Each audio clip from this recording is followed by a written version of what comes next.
ഒന്ന് ആലോചിച്ച് നോക്കിയാലേ, ഈ പെസഹ വ്യാഴവും ദുഃഖവെള്ളിയും ഈസ്റ്ററും ഒക്കെ ഓരോ വലിയ സന്ദേശങ്ങൾ നമുക്കിങ്ങനെ പകർന്നു തരുന്നുണ്ട് ഇല്ലേ? അപ്പോൾ വ്യാഴം മുതൽ ശനി വരെ ദുഃഖത്തിൻ്റെയും ഇരുട്ടിൻ്റെതുമാണെങ്കിൽ ഈസ്റ്റർ ദിനമായിട്ടുള്ള ഞായറാഴ്ച ഉദിച്ച് ഉയരലിൻ്റെതാണ്.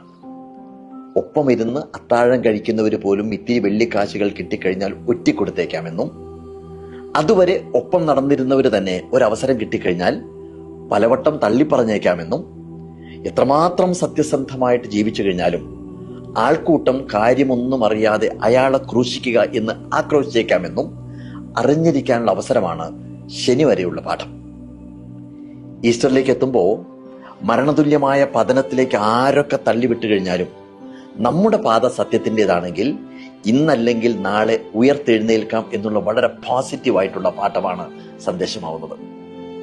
ഞാൻ ഇന്ന് രാവിലെ ബൈബിളിലെ ആ ഭാഗം ഒന്നുകൂടി വായിച്ചു. യേശുവിനെ പിലാത്തോസിന്റെ മുന്നിലേക്ക് കൊണ്ടുവരുന്ന ഭാഗമില്ലേ, അത് പിലാത്തോസ് ജനങ്ങളെയെല്ലാം ഒന്നിച്ചു വിളിച്ചു കൂട്ടിയിട്ട് അവരോടായിട്ട് പറഞ്ഞു, ജനത്തെ വഴിപിഴപ്പിക്കുന്നു എന്ന് പറഞ്ഞ് നിങ്ങൾ ഇവനെ എന്റെ മുന്നിലേക്ക് കൊണ്ടുവന്നു. നിങ്ങൾ ആരോപിക്കുന്ന കുറ്റങ്ങളിൽ ഒന്നുപോലും അവനിൽ ഞാൻ കാണുന്നില്ല.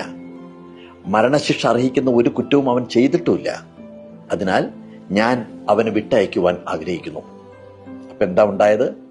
ആൾക്കൂട്ടം ഒന്നടങ്കം വിളിച്ചു പറഞ്ഞു, അവനെ ക്രൂശിക്കുക, അവനെ ക്രൂശിക്കുക. ഇതിനെയാണ് ആൾക്കൂട്ട മനഃശാസ്ത്രം അഥവാ ക്രൗഡ് സൈക്കോളജി എന്ന് പറയുന്നത്.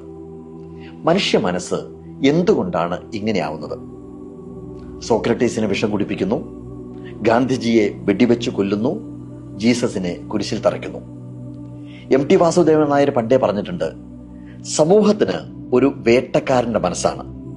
ഇര വീഴുമ്പോഴേ അതിന് തൃപ്തിയാവും. വീഴ്ത്തുന്നത് വിനോദം മാത്രമല്ല, ഒരാഘോഷം കൂടിയാണ് എന്ന്. യേശുവിനെ കുരിശിൽ തറയ്ക്കുമ്പോഴും ആ ആഘോഷമാണ് ആൾക്കൂട്ടത്തിന്റെ ഭാഗത്ത് നിന്നുണ്ടായത്.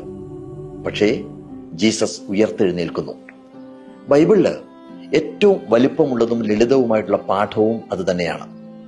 ഇനി നമ്മുടെ ജീവിതമായിട്ട് കണക്ട് ചെയ്യുമ്പോൾ നമ്മുടെയൊക്കെ ജീവിതത്തിൽ ഉണ്ടാകുന്ന ഓരോ സഹനവും ഉദിച്ചുയരാനുള്ള ഇടദൂരമാണ് എന്നതാണ് ഈസ്റ്റർ നൽകുന്ന സന്ദേശം. നിലത്ത് വീണ ഗോതമ്പ് മണികളുടെ ഉപമ അതിന് ഉദാഹരണമാണ്. അത് നിലത്തേക്ക് വീഴുന്നു, ജീർണിക്കുന്നു, നശിക്കുന്നു. എന്നിട്ടും പുതിയ നാമ്പുകൾ മുളയ്ക്കുകയാണ്, പിന്നെ വളരുകയാണ്. അങ്ങനെ 1000 ഗോതമ്പ് മണികൾ ഉയർത്തെഴുന്നേൽക്കുമ്പോൾ അത് ഒരു കൊയ്ത്തുത്സവമായിട്ട് മാറുന്നു.